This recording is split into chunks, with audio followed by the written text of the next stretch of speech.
Hello दोस्तों, कैसे हैं आप सब। तो दोस्तों, हमारे चैनल में उत्तराखंड की निस्लों की सीरीज चल रही है।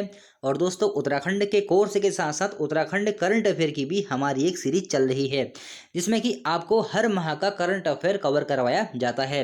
तो देखिए, आज हम लोग अध्ययन करने वाले हैं सितंबर 2021 माह का करंट अफेयर। तो चलिए शुरुआत करते हैं। पहला क्वेश्चन है, उत्तराखंड के नए राज्यपाल कौन बने हैं। तो देखिए, अभी हाल ही में उत्तराखंड के नए राज्यपाल बनाए गए हैं, उनका नाम है गुरमीत सिंह।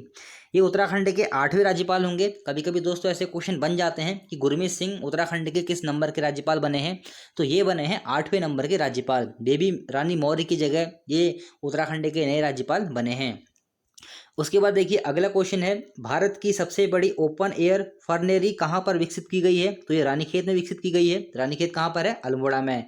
कैंपा योजना के तहत इसको विकसित किया गया है। अगला प्रश्न है, चौथे Toronto multi cultural film festival में उत्तराखंड की किस फिल्म को शॉर्टलिस्ट किया गया है। तो ये है बोल दिया उमा। साहित्यकार वल्लभ डोभाल की ये कहानी है। अगला प्रश्न देखते हैं। अगला प्रश्न महत्वपूर्ण है, मंदिरों की वर्तमान स्थिति को सुधारने तथा राष्ट्रीय व अंतर्राष्ट्रीय स्तर पर पहचान दिलाने हेतु सेल्फी विद टेम्पल अभियान किसने शुरू किया। तो ये किया आम आदमी पार्टी ने। हाल ही में दोस्तों ये सेल्फी विद जो टेम्पल अभियान है थोड़ा चर्चा में भी रहा था, तो हो सकता है एग्जाम में क्वेश्चन बन जाए। ये आम आदमी पार्टी ने इस अभियान को उत्तराखंड में शुरू किया। अगला है, पब्लिक आई ऐप क्या है। उत्तराखंड पुलिस द्वारा अपराध मुक्त उत्तराखंड तथा जनता की सुरक्षा के लिए इस ऐप को लॉन्च किया गया है। तो दोस्तों ऐसे क्वेश्चन डायरेक्ट बन जाते हैं कि पब्लिक आई ऐप क्या है, इसको किसके द्वारा लॉन्च किया गया है। तो ये उत्तराखंड पुलिस के द्वारा अपराध मुक्त उत्तराखंड तथा जनता की सुरक्षा के लिए इसको लॉन्च किया गया है। अगला क्वेश्चन है, उत्तराखंड पुलिस द्वारा महिलाओं की सुरक्षा के लिए कौन सा ऐप हाल ही में लॉन्च किया गया है। तो ये गौरा शक्ति ऐप। तो ये क्वेश्चन बन जाते हैं कि गौरा शक्ति क्या है। तो ये गौरा शक्ति एक ऐप है जिसको उत्तराखंड पुलिस के द्वारा महिलाओं की सुरक्षा के लिए इसको लॉन्च किया गया है। अगला है, उत्तराखंड में किसे vice chancellor of the year 2021 से सम्मानित किया गया है। तो ये है तेज प्रताप को, जो कि जीबी पंत प्रौद्योगिकी विश्वविद्यालय के प्रोफेसर हैं। तो क्वेश्चन दोस्तों कभी कभी ऐसे बन जाते हैं कि उत्तराखंड में किसे vice chancellor of the year से सम्मानित किया गया है। तो आपका उत्तर क्या हो जाएगा? तेज प्रताप। अगला प्रश्न है, उत्तराखंड में किसे प्रिंसिपल ऑफ द ईयर से सम्मानित किया गया है। तो ये हैं रमेश पाल सिंह गंगवार, इनको प्रिंसिपल ऑफ द ईयर से सम्मानित किया गया है। अगला क्वेश्चन जो कि मोस्ट इंपोर्टेंट है और आने वाले एग्जाम में देखिए 100% ये क्वेश्चन पूछा जाएगा, जैसा कि मुझे लगता है, क्योंकि बहुत महत्वपूर्ण दोस्त ये प्रश्न है कि उत्तराखंड के किस खिलाड़ी ने पैरा ओलंपिक टोक्यो 2020 में कांस्य पदक जीता। तो ये जीता है मनोज सरकार ने। जैसे कि मनोज सरकार उत्तराखंड के निवासी हैं और इन्होंने टोक्यो जो पैरा ओलंपिक हुआ था उसमें प्रतिभाग किया था और वहाँ पर इन्होंने कांस्य पदक जीता था। तो दोस्तों ये क्वेश्चन बनेगा कि मनोज सरकार ने जो टोक्यो 2020, जो कि वैसे तो 2021 में हुए थे लेकिन 20 में होने थे, 21 में हुए, तो इसको टोक्यो 2020 बोला जाएगा। तो जो टोक्यो 2020 हुआ था उसमें मनोज सरकार ने कौन सा पदक जीता। तो ये जीता इन्होंने कौन सा पदक? कांस्य पदक इन्होंने जीता। तो ये क्वेश्चन दोस्तों बहुत महत्वपूर्ण है। और देखिए, इनको कुछ अन्य पुरस्कार भी मिले थे, जैसे कि 2018 में इनको अर्जुन पुरस्कार मिला हुआ है और 2019 में इनको देवभूमि उत्तराखंड खेल रत्न पुरस्कार से भी सम्मानित किया गया है। तो ये क्वेश्चन मनोज सरकार से संबंधित ये क्वेश्चन बहुत महत्वपूर्ण रहेगा, याद रखेंगे।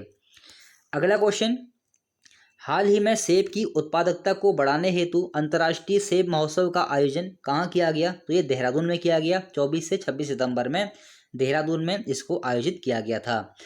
उत्तराखंड की शिवानी गुप्ता ने अबू धाबी में आयोजित 5वीं एशियन जू जित्सु प्रतियोगिता में रजत पदक हासिल किया।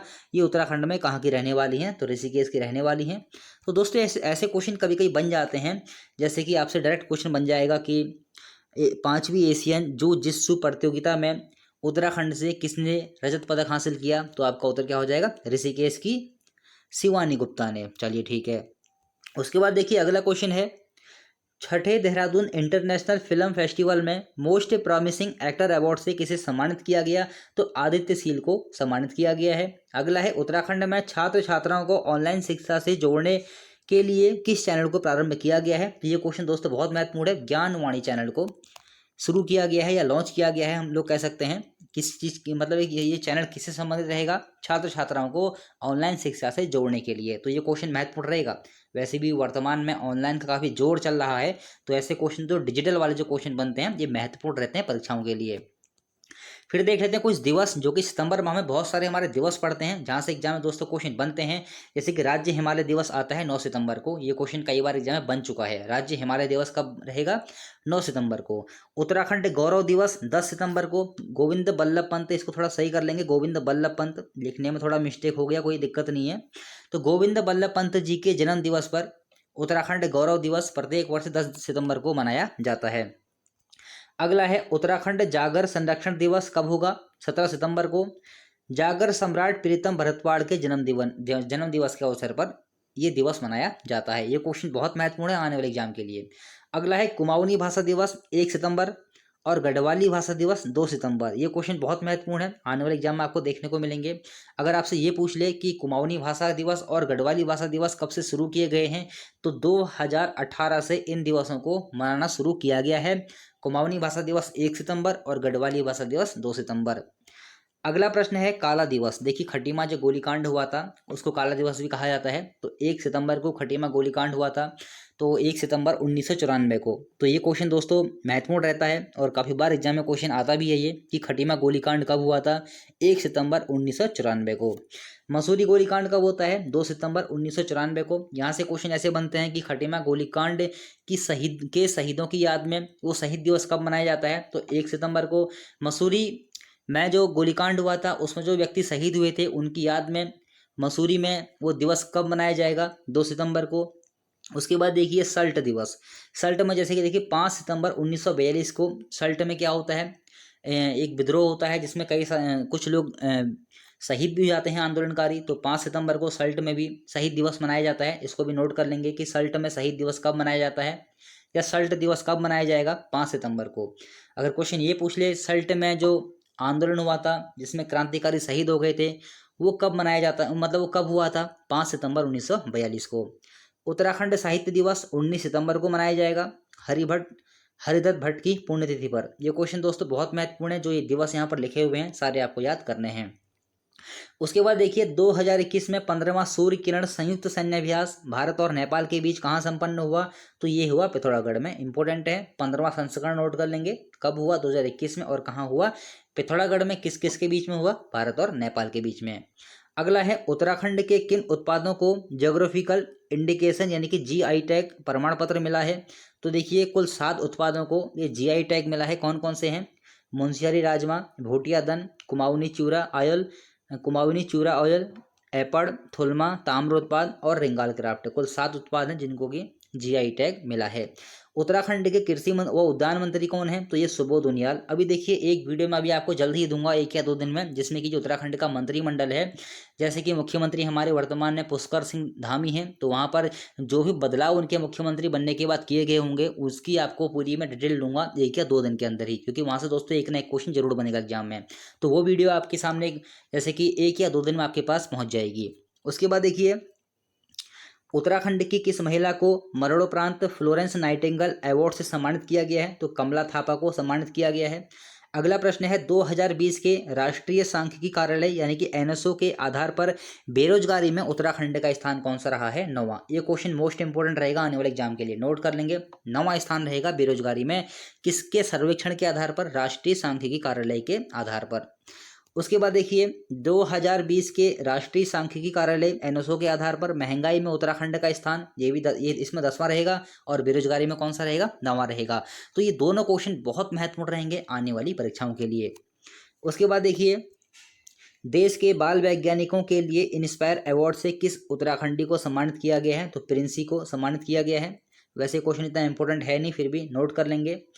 अगला क्वेश्चन महत्वपूर्ण है, पैरा ओलंपिक कांस्य विजेता मनोज सरकार के नाम पर होगा रुद्रपुर स्टेडियम व प्राथमिक स्कूल। जैसे कि रुद्रपुर के ही निवासी हैं तो वहाँ पर जो रुद्रपुर स्टेडियम है उसका नाम मनोज सरकार के नाम पर ही होगा, और जो वहाँ पर एक प्राथमिक स्कूल होगा वो भी इन्हीं के नाम पर, उसका स्कूल का नाम इन्हीं के नाम पर रखा जाएगा।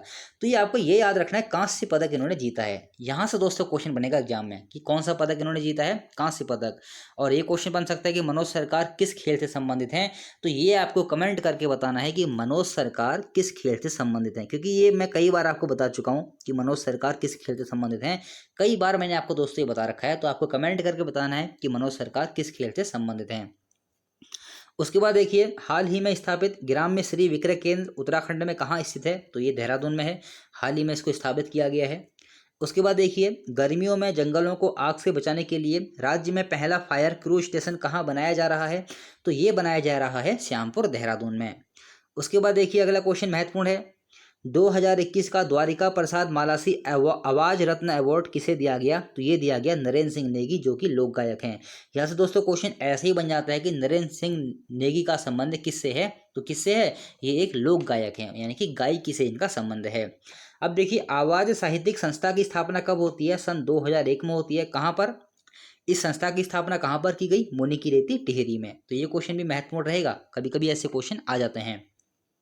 उसके बाद देखिए NIRF रैंकिंग 2021 में देश का टॉप सर्वश्रेष्ठ आर्किटेक्चर संस्थान है कौन सा, IIT रुड़की। ये क्वेश्चन भी महत्वपूर्ण रहेगा। देश का पहला फर्ण संरक्षण केंद्र कहाँ पर स्थापित किया गया, तो कालिका वन रेंज रानीखेत अल्मोड़ा में। जो पहला क्वेश्चन था शायद वही क्वेश्चन यहाँ पर अपडेट हो गया है, वही क्वेश्चन है ये। तो ये दोनों क्वेश्चन सेम ही है, कंफ्यूज मत होना इसमें। जो पहला क्वेश्चन था फर्ण वाला जो मैंने अभी आपको बताया था, तो देश का पहला फर्ण संरक्षण केंद्र कहाँ पर स्थापित किया गया, कलिका वन रेंज रानीखेत अल्मोड़ा में इसको स्थापित किया गया है। तो दोस्तों ये थे सितंबर माह के करंट अफेयर। जो उत्तराखंड का मंत्रिमंडल है जल्द ही आपको उसकी वीडियो मिल जाएगी। और दोस्तों हमेशा की तरह एक बात, फेसबुक पेज से आप लोग हमारे जुड़ जाइए। व्हाट्सअप नंबर ही मैंने आपको नीचे दिया हुआ है, फेसबुक लिंक और व्हाट्सअप नंबर दोनों मैंने आपको दिए हुए हैं। कुछ भी आपको दिक्कत होती है, कुछ शेयर करना हो, कोई परेशानी हो, कुछ पूछना हो, तो आप लोग मुझे व्हाट्सएप पर मैसेज कर सकते हैं। दोस्तों आज के लिए इतना ही, मिलते हैं अगली वीडियो में। अगर वीडियो पसंद आई हो तो लाइक कीजिए और चैनल को सब्सक्राइब कीजिए।